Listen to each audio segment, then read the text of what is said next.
नमस्कार, आप देख रहे हैं न्यूज़ प्लस 21। मैं हूं आपके साथ ललिता चक्रधारी।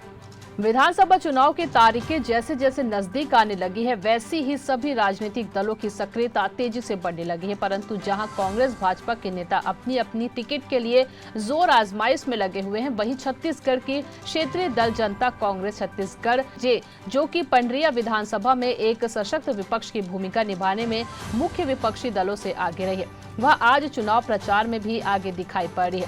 जोगी कांग्रेस के नेता लगातार जिले का दौरा कर रहे हैं। आज जोगी की बहू ऋचा अमित जोगी का आगमन वीरेंद्र नगर में हुआ है, जहां पर ऋचा जोगी द्वारा एक बड़ी सभा को संबोधित करने के उपरांत पूरे पंडरिया विधानसभा क्षेत्र में भ्रमण करने वाली 3 जोगी रथ को हरी झंडी दिखाकर रवाना किया गया। सभा को संबोधित करते हुए ऋचा जोगी ने क्या कहा, देखिए इस रिपोर्ट में। कवर्धा से डॉक्टर मिर्जा की रिपोर्ट।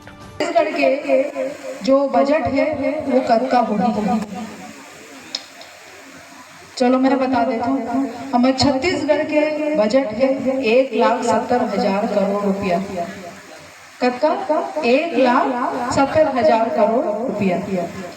अब 1,70,000 करोड़ रुपया, अब अक्का पैसा मोर ख्याल से कोई भी यदि उपस्थित नहीं है कि जो देखे वही। लोहारा ब्लॉक के जो पंडरिया विधानसभा के एरिया आते हो, एक जोगी रथ कवर्धा ब्लॉक में घूमी और एक जोगी रथ पूरा हमारे पंडरिया ब्लॉक।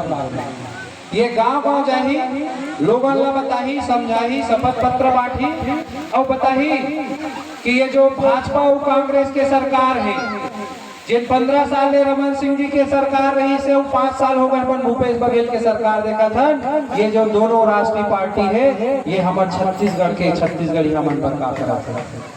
आप बताओ, जब 2001 जोगी साहब मुख्यमंत्री बनी तो एक सपना लेके चले रही थी कि छत्तीसगढ़ के जो गरीबी है, छत्तीसगढ़ के जो विकास होते बोला मैं दुगनी रफ्तार से करूं। ऐसे जानकारी से लगातार अपडेट रहने के लिए देखते रहिए न्यूज़ प्लस 21, आपके हक की बात।